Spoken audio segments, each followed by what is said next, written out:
Sampai ada menteri yang mengatakan haram hukumnya kalau mengikuti sistem pemerintahan Nabi Muhammad, itu kan ajalul jahiliyah. Itu sak goblok wong goblok.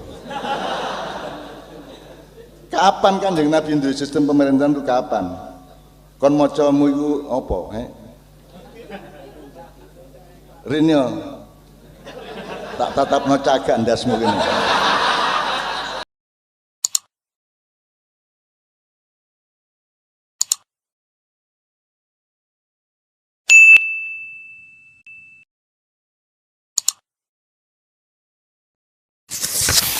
Jakarta gak jelas, mulane ibu kota Indonesia nek kate pindah ya rene rek nang Jombang rek.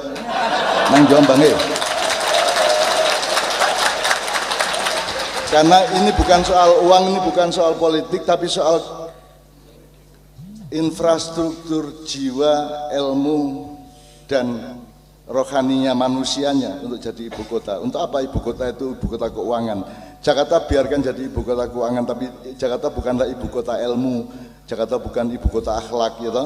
Jakarta, nah, makanya aku usul jane tebu ireng iki di luar jadi ibu kota Indonesia. Sing jenenge Serambi Madinah ya kene iki. Saiki Islame Mekah kabeh. Mekah kabeh saiki. Angger mulai teko Mekah, Madinah wis apa jenenge? Pokoke kereng ana wong sembayang jadi salahno, salawan mari sembayang jadi salah-salahno. Ndodenge kudu jelas rene tarine. Cek angel wong saiki. Karena Islamnya Islam Mekah. Nah, Mbah Hasyim sampai Gus Dur sampai Gus Solah itu Islamnya Islam Madinah. Islam Madinah itu bukan Islam kekuasaan, tapi Islam silaturahmi dan khilafah. Khilafah itu artinya kita punya ilmu dan kreativitas untuk mengelola segala sesuatu. Khilafah itu artinya khalfun itu ndek mburimu. Gusti Allah mlaku rono kene melok, Kanjeng Nabi rono kene melok rono untuk mengurusi kehidupan ini. Jadi di Madinah itu Rasulullah tidak pernah jadi khalifah, tidak pernah menjadi presiden, tidak pernah jadi raja. Juga bahkan beliau tidak memimpin. Yang menjadi pemimpin waktu itu adalah kewibawaan dan kejujurannya Rasulullah. Tapi beliau tidak mengkoordinir. Jadi rakyat warga Madinah dibiarkan untuk berunding sendiri untuk masalah-masalah yang mereka hadapi, sehingga muncul sampai 47 piagam pasal piagam Madinah itu. Dan Rasulullah di sana tidak nyuruh-nyuruh orang Islam masuk Islam, tidak nyuruh orang masuk Islam. Rasulullah di sana umat Islam hanya 15%. Jadi yang dilakukan Rasulullah begitu ke sana adalah mencari sumber air, terus mempetakan mana tanah untuk pertanian dan mana tanah untuk kemudian dia mempelajari segala sesuatu yang menyangkut Desa Mawa Coro dan Negara Mawa Toto di Madinah, dan tidak pernah menjadi khalifah, tidak menjadi. Jadi kalau kita sampai ada menteri yang mengatakan haram hukumnya kalau mengikuti sistem pemerintahan Nabi Muhammad, itu kan ajalul jahiliyah. Itu sak goblok wong goblok. Sampai ada menteri yang mengatakan haram hukumnya kalau mengikuti sistem pemerintahan Nabi Muhammad, itu kan ajalul jahiliyah. Itu sak goblok wong goblok. Kapan Kanjeng Nabi duwe sistem pemerintahan itu kapan? Kon macamu iku apa, Rinyo tak tatapno cagak ndasmu kene.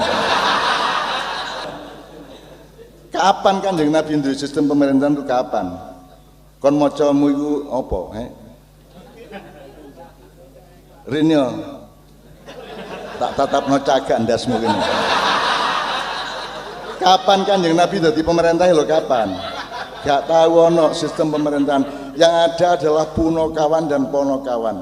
Kalau bahasa Jawa, punokawan itu orang yang menemani rakyat dengan ilmu dan kebijaksanaan. Kalau ponokawan, orang yang menemani rakyat dengan cinta dan kesetiaan. Itulah yang dilakukan Rasulullah di Madinah. Tidak memimpin secara formal.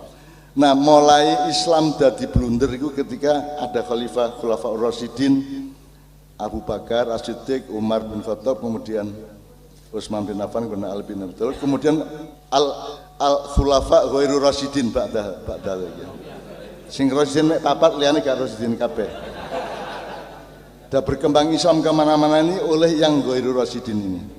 Itu teman sekalian. Nah, jadi menurut saya khilafah itu bukan sistem pemerintahan negara. Khilafah itu adalah sumber cara berpikir untuk mengurusi apapun saja dalam hidupmu, dari keluargamu, dirimu sendiri, hatimu, pikiranmu, kebunmu, sawahmu, tanamanmu, kencingmu, semua kamu urusi, kamu kelola dengan khilafah itu. Jadi khilafah itu bukan satu bahasa yang bisa dikonotasikan secara padat menjadi sistem kekuasaan.